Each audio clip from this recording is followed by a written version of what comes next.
And what's up, guys? What is going on? G-Will back with yet another video. This is my numbers 20 through 11 of the top 43 Mario Kart battle stages of all time. Now, sorry for the delay. I know you guys have been clamoring, not really, but clamoring for these final 20 battle tracks to be reviewed. You basically know what they are, but you don't know my rankings for them, hence why I'm doing these rankings in the first place. So I thought, it'd be pretty interesting, to get these rankings out to you guys. And, I've been waiting like 5 days or so. But because we had the Mario Kart Tour, I had to make a quick video on that. But nonetheless, we're back on track with the top 43. We're going to number 20 right away. We are starting things off with Battle Course 4 from Mario Kart Super Circuit. I'm sorry.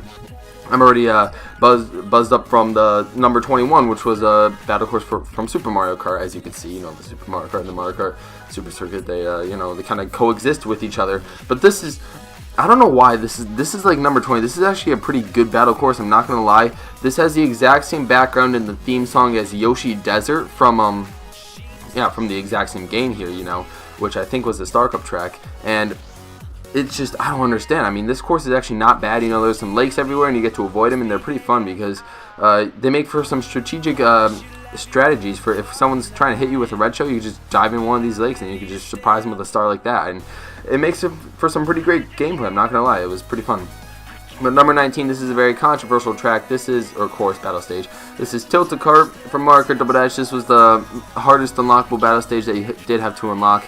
And even though there was only 2 unlockable stages in Mario Kart Double Dash for battle stages, this is, as you can see by the mini-map, this is an 8-bit rendition of Super Mario from Super Mario Bros. And it tilts, as you can see. That's the main gimmick. As you can see, Petey and King Boo are on standstill right now, and they just kind of fell off the map. And the item boxes roll down as well, especially the ones with the bombs in them, because that's Bomb Blast. That's what I'm playing right now in this mode. But I also do really love the background. I love how animated it is, and you get the 8-bit Mario's just like jumping up and down. And yes, it is somewhat of a small stage, and there are moments where, if you fall, if you start way back from the top, I'm seeing right, as you're seeing from my screen right here.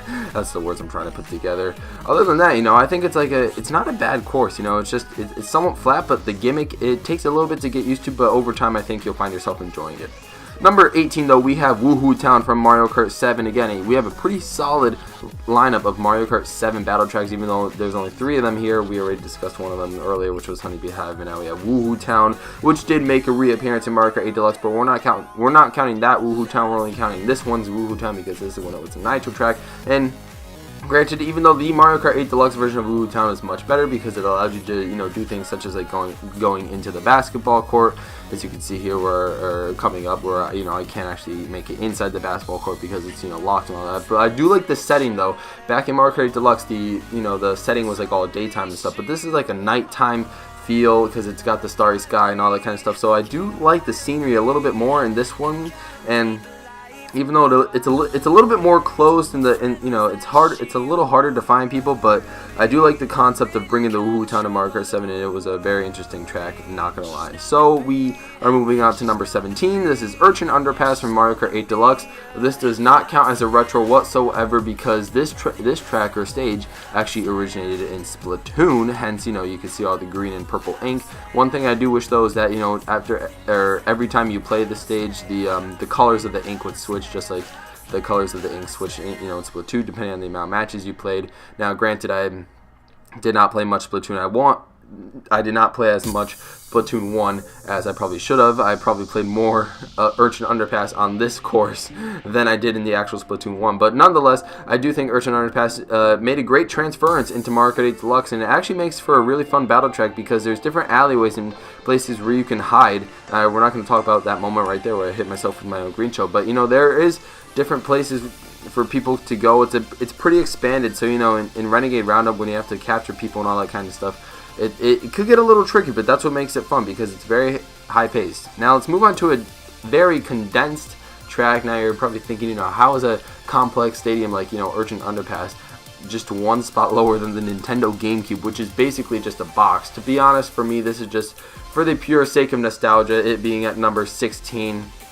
I mean, yes, it could get pretty hectic at times. I like to call this, like the baby park of battle tracks because it is just a flat box, a square. There are no obstacles, there's no railings. It's the simplest battle course of all time.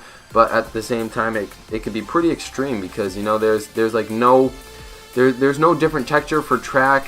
There's honestly it's just one basic square. I don't know how to describe it, and other than that, it can make for some really interesting battles that you may not think you would find in that stage, but it's actually pretty fun, I'm not gonna lie. And I do like the star sky from the GameCube as well. That made for some nice scenery. But nonetheless, we're moving on. As you can already see, number 15, we have Battle Stadium from Mario Kart 8 Deluxe. Again, this is a very confusing track, but it's very big at the same time. I keep saying track. I should be saying stage, but you know, I keep saying track because I'm used to talking about courses when we're going on here. But we're talking about battle stages. And Mario Kart Stadium is actually not bad. I do like the theme song to Mario Kart Stadium, because I don't know, it was a very interesting choice of music when they showed it up in the trailer, and then they brought it back for this. It's very interesting, and I actually like it a lot. It's not bad, but nonetheless, the course itself, I mean, there we go again. Keep saying course, but it's all right. I mean, it's not my favorite, obviously, being only ranked at like number 15 or so, but you know, because there's a lot of places to go. I do like this section right here where you can just jump down from the anti-gravity zone into just the middle of the pack, and I would say it's relatively easy to find people. You know, it's very interesting because you know the amount of space you could go. It's kind of like oval shaped, and you could go down the middle and all that kind of good stuff. But nonetheless, let's move on. We're going to number 14. We're going to our final Mario Kart 7 Nitro Battle Track. Yes, this is Sherbet Rink, and you may think, you know, for me, ranking something like Battle Course 3 from the Super Nintendo super low, that an all ice track, or you know, 90% ice track would be ranked so high, and I'm like, well, yeah, I'd rank it this high as well, because I actually kind of like it, because it actually has, you know, obstacles in it that can tell you like where to go. As you can see, the arrows are pointing inwards, as you know, going towards the battle track. And then you do have a more variety in terms of the outer rink here, hence, you know, the name being a rink. You do have penguins for obstacles. I do like the scenery a lot. The music is actually pretty well put together. I enjoy it. I didn't think I was going to enjoy it as much as I would, but I actually do enjoy the music a sufficient amount.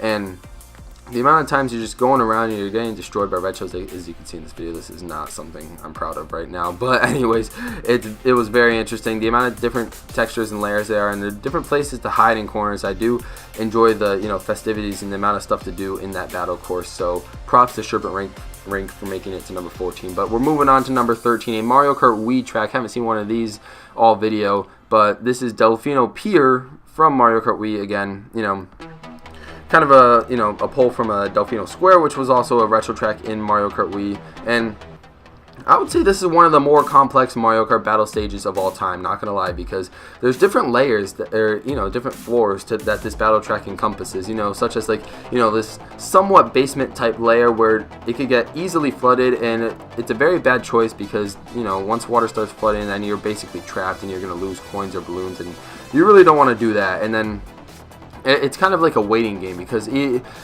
it's either, you know, you like this or you don't like this, because you have the drawbridge waiting to go down, but you do have to wait a specific amount of time. I do believe it's either a minute 30 or a minute or 1 minute when you could go to the drawbridge. And I'm noticing right now that it is just when you have the final minute 30 on the clock, that's when the drawbridge goes down, and then that's when the stage gets its full potential. You could go inside the pier, you know, as you can see, and going into, you know, where the water comes out of the drain and it starts flooding everywhere, and you could go to the lower layer, and then you could go to the above layer where actually like there's a lot of coins that are spilling on top and people will go, and it's kind of a pretty complex, but I do enjoy how you know, it turns out.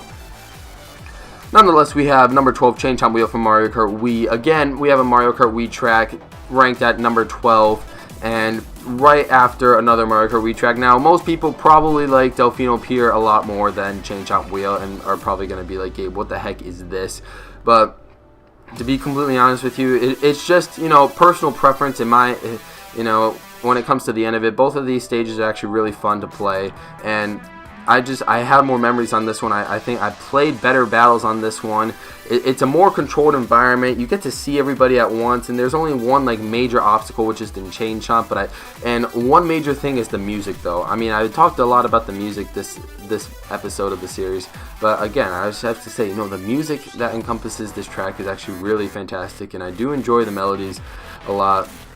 It really makes you think you're at like a casino setting with the with the roulettes switching in and outwards, and then the chain chomp acting as the ball. I actually thought that was like a really clever idea, and I hope they do some more of this type stuff in the future. Even though this is more of an adult themed track in terms of the theming where they were going with it. But the last track of the video, last battle course, we are going to the final Super Mario Kart track that will be in the entire top 43 at number 11, Battle Course 2. Now this is a very simple battle course, but this is, I say simple, with a big asterisk, because in terms of Super Mario Kart, in my opinion, I think this was the most complex battle track there was in the whole game, because you do have these, guardrails strategically placed with the whatchamacallits, the jumps in the middle, where if you get a feather and you jump inside the rails, then you can jump out of the feather, and then you're just out of your opponent's way. And I think that's actually a really cool concept. As you can see right here, I'm employing it, and